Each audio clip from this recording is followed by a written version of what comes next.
हिमालय की गोद में, समय की गहराइयों में एक रहस्य छिपा है। एक ऐसी परंपरा जो भय और श्रद्धा दोनों जगाती है। वे कौन हैं जो संसार के बंधनों को त्याग, दिगंबर हो, भस्म रमाए, शिव के गणों की भांति विचरण करते हैं? कौन है ये नागा साधु? क्या है इनका उद्गम? क्यों चुना इन्होंने इतना कठोर मार्ग? आज हम खोलेंगे इन रहस्यों की परतें, जानेंगे नागा साधुओं के जन्म की अनसुनी रोमांचक गाथा। एक ऐसी यात्रा जो आपको अचंभित कर देगी, सोचने पर विवश कर देगी। नमस्ते प्रिय दर्शकों, हार्दिक स्वागत है आपका हमारे YouTube चैनल काल रहस्य ज्ञान में। आज हम आपके लिए एक ऐसी कहानी लेकर आए हैं जो न केवल ज्ञानवर्धक और प्रेरणादायक है, बल्कि आपके मन को विस्मय, जिज्ञासा और श्रद्धा से भर देगी। यह कहानी है उन वीतरागी योद्धाओं की, उन तपस्वियों की, जिन्हें हम नागा साधु के नाम से जानते हैं। वे कब प्रकट हुए, कैसे संगठित हुए, क्यों उन्होंने इस अग्निपथ को चुना और कहां हुई इस असाधारण परंपरा की शुरुआत? यह यात्रा हमें प्राचीन भारत के गौरवशाली इतिहास, दर्शन और आध्यात्मिकता की गहराइयों में ले जाएगी। हम जानेंगे उनके अदम्य साहस, उनकी अटूट निष्ठा और उनके उस जीवन के रहस्य को जो आम इंसान की कल्पना से भी परे है। कहानी शुरू करने से पहले एक छोटा सा निवेदन। शास्त्रों में कहा गया है कि अधूरी कथा सुनना दुख और पाप का कारण बन सकता है, इसलिए इस वीडियो को अंत तक जरूर देखें। साथ ही अगर आप अपनी मां के प्रति सच्चा प्रेम रखते हैं तो इस वीडियो को लाइक करें, हमारे चैनल को सब्सक्राइब करें और कमेंट में मां लिखकर अपना प्यार और समर्थन दिखाएं। तो चलिए बिना किसी देरी के शुरू करते हैं आज की इस रहस्यमयी और प्रेरणादायक कथा को। प्रिय दर्शकों, नागा साधुओं का इतिहास कोई एक दिन या एक व्यक्ति की कहानी नहीं है। यह सदियों की तपस्या, बलिदान और धर्म रक्षा के संकल्प की गाथा है। इसे समझने के लिए हमें समय के चक्र को बहुत पीछे ले जाना होगा। उस काल में जब सभ्यताएं जन्म ले रही थीं और मनुष्य प्रकृति के रहस्यों को समझने का प्रयास कर रहा था। जब हम नागा शब्द सुनते हैं तो हमारे मन में नग्नता, भस्म और जटाओं की छवि उभरती है। लेकिन क्या आप जानते हैं कि नाग शब्द का एक अर्थ पर्वत भी है और नग्नता का अर्थ है प्रकृति के साथ एकाकार होना, किसी भी आवरण, किसी भी बंधन से मुक्त।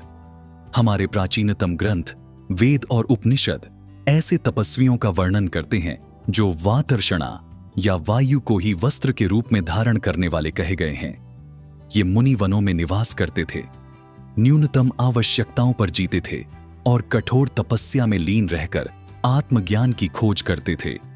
ऋग्वेद में ऐसे केशी मुनियों का वर्णन है जिनके लंबे केश थे, जो पीत वस्त्र धारण करते थे और जो वायु के मार्ग पर चलते थे, देवताओं के आवेश में रहते थे। ये उस निवृत्ति मार्ग के आरंभिक संकेत थे जो सांसारिक भोगों से विरक्ति का मार्ग है। हजारों वर्ष पूर्व सिंधु घाटी सभ्यता की कुछ मोहरों पर भी योग मुद्रा में आकृतियां मिली हैं, विशेषकर प्रसिद्ध पशुपति मोहर। इस मोहर पर एक त्रिमुखी आकृति योगी की भांति बैठी हुई, जिसके चारों ओर पशु हैं, उसे कुछ विद्वान आदि योगी शिव या उनके प्रारंभिक अनुयायियों से जोड़ते हैं। यह दर्शाता है कि ध्यान, योग और तपस्या की परंपरा इस भूमि पर कितनी गहरी और प्राचीन है। भगवान दत्तात्रेय, जिन्हें ब्रह्मा, विष्णु और महेश का संयुक्त अवतार और परम योगी माना जाता है, उन्हें कई शैव, वैष्णव और नाथ संप्रदायों का आदि गुरु माना जाता है। उनके जीवन चरित्र में उनके दिगंबर स्वरूप और अवधूत चर्या का वर्णन मिलता है। वे प्रकृति के प्रत्येक तत्व में गुरु देखते थे।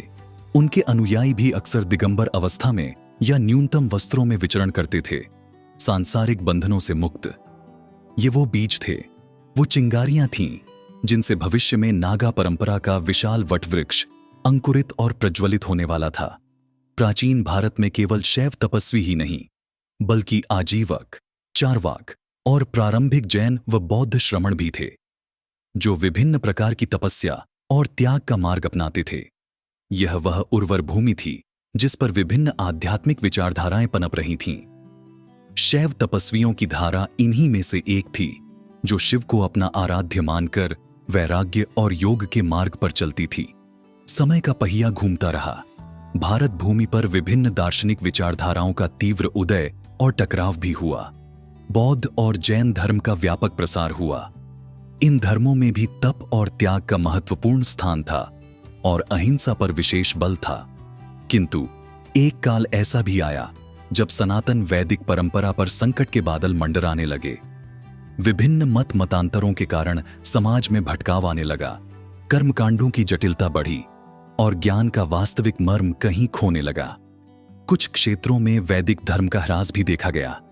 इसी सामाजिक और धार्मिक उथल-पुथल के बीच एक नई संगठित शक्ति की आवश्यकता महसूस होने लगी थी। इसी संक्रमण काल में लगभग 8वीं शताब्दी में दक्षिण भारत के केरल की भूमि पर कालड़ी नामक ग्राम में एक दिव्य बालक का जन्म हुआ।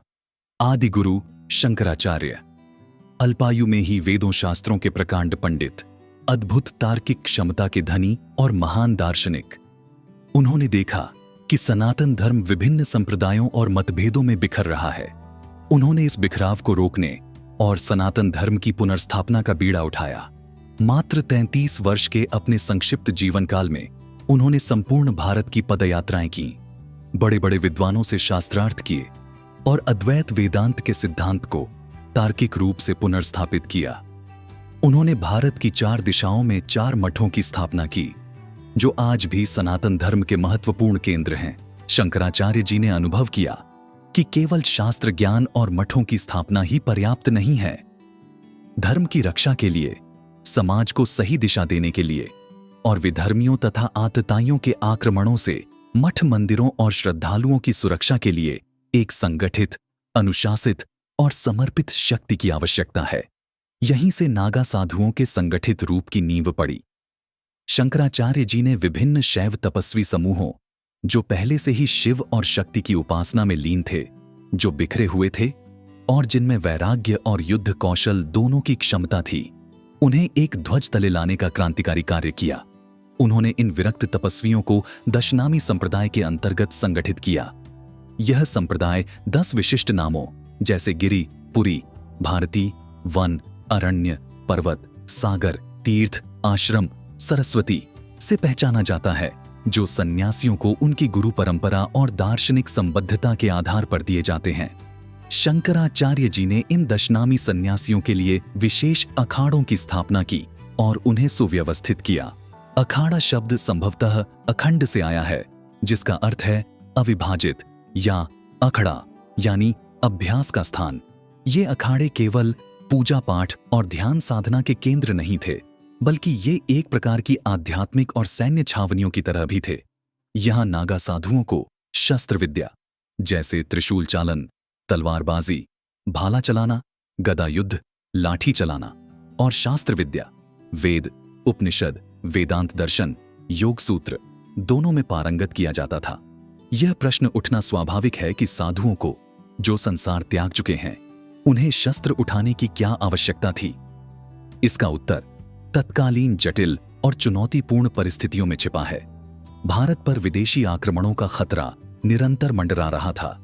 ये आक्रमणकारी न केवल धन संपदा लूटते थे, बल्कि हमारी आस्था के केंद्रों, मंदिरों और मठों को भी ध्वस्त करते थे, ग्रंथों को जलाते थे और धर्म परिवर्तन के लिए निर्दोष जनता पर अमानवीय अत्याचार करते थे। ऐसे संकट काल में नागा साधुओं ने धर्म, संस्कृति और राष्ट्र के रक्षक की ऐतिहासिक भूमिका निभाई। वे एक हाथ में जपमाला और दूसरे हाथ में शस्त्र लेकर धर्म की रक्षा के लिए तत्पर रहते थे।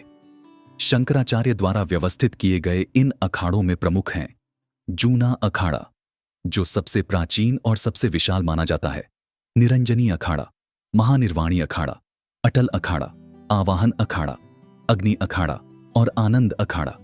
प्रत्येक अखाड़े की अपनी विशिष्ट ध्वजा, अपने इष्ट देव, जैसे जूना अखाड़े के इष्ट देव भगवान दत्तात्रेय और भैरव हैं, अपनी विशिष्ट परंपराएं और एक सुस्थापित पदानुक्रम होता है।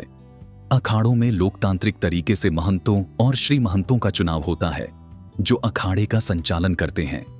इन अखाड़ों ने न केवल धर्म की रक्षा की, बल्कि विभिन्न साधु संतों को एक मंच प्रदान किया, जहां वे ज्ञान और अनुभव का आदान प्रदान कर सकें। नागा बनना कोई साधारण बात नहीं है। यह फैशन या दिखावा नहीं है। यह एक अत्यंत कठोर, अनुशासित और लंबी प्रक्रिया है, जिसमें साधक को अपने सांसारिक जीवन का, अपने परिवार का अपनी पुरानी पहचान का, यहां तक कि अपने मैं यानी अहंकार का भी पूर्ण रूप से त्याग करना पड़ता है। ये एक प्रकार का आध्यात्मिक पुनर्जन्म है। जब कोई व्यक्ति नागा बनने की तीव्र इच्छा और वैराग्य भाव लेकर किसी अखाड़े में आता है तो उसे तुरंत स्वीकार नहीं किया जाता। उसे पहले कई वर्षों तक, कभी कभी 12 वर्षों तक भी महापुरुष या वैरागी के रूप में रहकर अपने गुरु और अखाड़े की निस्वार्थ सेवा करनी होती है। इस लंबी अवधि में उसके संकल्प की दृढ़ता, उसकी निष्ठा, उसकी सहनशीलता और उसके वैराग्य की कठोर परीक्षा ली जाती है। उसे ब्रह्मचर्य का कड़ाई से पालन करना होता है, इंद्रियों पर कठोर नियंत्रण साधना होता है और अखाड़े के नियमों का अक्षरशः पालन करना होता है। गुरु देखते हैं कि क्या उसमें नागा बनने की वास्तविक पात्रता है या यह केवल क्षणिक आवेश है। यदि वह इन सभी परीक्षाओं में खरा उतरता है और गुरु को उसकी निष्ठा पर विश्वास हो जाता है तो उसे अगले महत्वपूर्ण चरण में प्रवेश मिलता है। यह चरण अत्यंत मार्मिक और प्रतीकात्मक होता है। साधक को अपने सांसारिक नाम और पहचान का पूर्ण रूप से त्याग करना होता है। वह अपना स्वयं का श्राद्ध और पिंडदान करता है। इसका गहरा अर्थ है कि वह समाज और अपने पूर्व परिवार के लिए मृत हो चुका है। इसके बाद आती है नागा दीक्षा की सबसे महत्वपूर्ण, गोपनीय और रहस्यमयी प्रक्रिया, जो प्रायः कुंभ जैसे महापर्वों पर, विशेष शुभ मुहूर्तों में, हजारों साधुओं की उपस्थिति में, पवित्र नदियों के तट पर संपन्न होती है। यह प्रक्रिया कई दिनों तक चलती है और इसमें अनेक गूढ़ रस्में होती हैं। पंचकेश मुंडन, साधक के सिर के बाल ही नहीं बल्कि शरीर के सभी केशों का मुंडन किया जाता है। यह पूर्ण समर्पण और नवीनता का प्रतीक है। विजया या विरजा होम, एक विशेष हवन किया जाता है जिसमें साधक अपनी सभी कामनाओं, वासनाओं और अहंकारों की आहुति देता है। यह आत्मशुद्धि की प्रक्रिया है। पवित्र स्नान, उसे गंगा या अन्य पवित्र नदी में कड़ाके की ठंड में भी रात्रि के समय स्नान कराया जाता है। यह शारीरिक और मानसिक शुद्धि का प्रतीक है। गुरु मंत्र और प्रतिज्ञाएं, गुरु द्वारा उसे गोपनीय मंत्रों में दीक्षित किया जाता है। भस्म धारण, उसे पवित्र धूनियों की राख या श्मशान की भस्म, विभूति पूरे शरीर पर धारण कराई जाती है। भस्म वैराग्य, पवित्रता, शिव के साथ तादात्म्य और संसार की नश्वरता का प्रतीक है। उसे दिगंबर, वस्त्रहीन रहने का संकल्प दिलाया जाता है। हालांकि सभी नागा हर समय दिगंबर नहीं रहते। विशेषकर सार्वजनिक स्थानों पर लंगोट या भगवा वस्त्र धारण करते हैं। दिगंबरता प्रकृति के साथ पूर्ण सामंजस्य, सभी कृत्रिम आवरणों के त्याग और निर्भयता का उच्चतम स्तर है। नया नामकरण, दीक्षा के उपरांत उसे एक नया आध्यात्मिक नाम दिया जाता है जो दशनामी परंपरा के अनुसार होता है, जैसे गिरि, पुरी, भारती आदि। यह उसका आध्यात्मिक पुनर्जन्म होता है, उसकी नई पहचान। वह अब एक नागा योद्धा, एक शिव का गण बन जाता है।